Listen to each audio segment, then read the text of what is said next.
Est-ce qu'il y a ou pas aujourd'hui une remise en cause des 35 heures?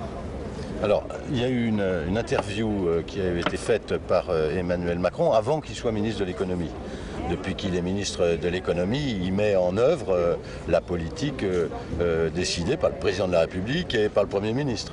Et donc, je le dis ici clairement, il n'est pas question de remettre en cause la durée légale du travail à 35 heures. Il n'en est pas question.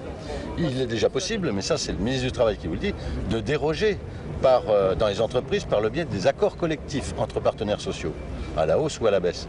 Mais la durée légale du travail à 35 heures, il n'est pas question de la remettre en cause.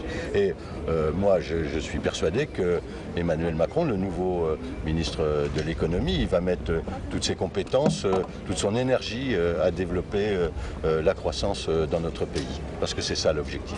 Est-ce qu'il peut être question d'assouplir, d'élargir les possibilités de dérogation à cette durée légale, que ce soit au niveau des branches ou des entreprises? Mais c'est déjà possible, vous le savez, et cela relève du dialogue entre les partenaires sociaux.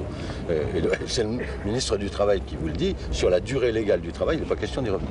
Et sur les accords de branche des entreprises, est-ce que le gouvernement peut ou entend modifier quelque chose? Le gouvernement n'agit pas, d'ailleurs il n'a pas le droit de le faire avant que les partenaires sociaux eux-mêmes s'en soient saisis. C'est l'article 1er du Code du travail. Et donc d'abord les partenaires sociaux, d'abord le dialogue social, et puis ensuite on verra. Il y a déjà des accords de maintien dans l'emploi qui existent, qui ont été négociés entre partenaires sociaux. Mais la durée légale du travail, c'est bien ça le sujet, la durée légale du travail à 35 heures, pas question de revenir dessus. Et c'est le ministre du Travail qui vous le dit.